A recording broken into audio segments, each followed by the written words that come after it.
ഇന്ന് നമുക്ക് ഹെൽത്തി ആയിട്ടുള്ളൊരു വൈറ്റ് സോസ് പാസ്തയുടെ റെസിപ്പി നോക്കാം. ഒരു പാത്രത്തിലേക്ക് 2 കപ്പ് വെള്ളം ഒഴിച്ച് ആവശ്യത്തിന് ഉപ്പ് ചേർത്ത് നന്നായി തിളപ്പിക്കുക. അതിലേക്ക് 1 കപ്പ് പാസ്ത ചേർത്ത് കൊടുക്കുക. 1 സ്പൂൺ ഓയിൽ അതിലേക്ക് ഒഴിച്ചു കൊടുക്കുന്നുണ്ട്. ഒട്ടിപ്പിടിക്കാതിരിക്കാൻ വേണ്ടിയാണ് ഇങ്ങനെ ചെയ്യുന്നത്. പാസ്ത അധികം വെന്തു പോകാതെ ഇങ്ങനെ ഡ്രെയിൻ ചെയ്ത് മാറ്റി വയ്ക്കുക.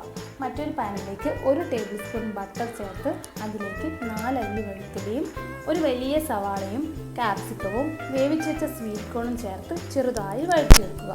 അതിലേക്ക് 1 ടീസ്പൂൺ ചില്ലി ഫ്ലേക്സും 1 ടീസ്പൂൺ ഒറിഗാനോയും ആവശ്യത്തിന് കുരുമുളക് പൊടിയും ചേർത്ത് നന്നായി മിക്സ് ചെയ്ത് അതിലേക്ക് നമ്മൾ വേവിച്ച് വെച്ച പാസ്ത ചേർത്ത് നന്നായി മിക്സ് ചെയ്ത് മാറ്റി വയ്ക്കുക.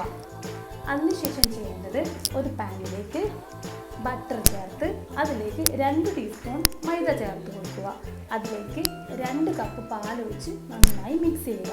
അതിലേക്ക് നമ്മൾ മാറ്റി വെച്ചിരിക്കുന്ന പാസ്ത ചേർത്ത് നന്നായി ഇളക്കി കൊടുക്കുക. അവസാനം അതിലേക്ക് 1 സ്ലൈസ് ചീസ് ചേർത്ത് കൊടുക്കുന്നുണ്ട്.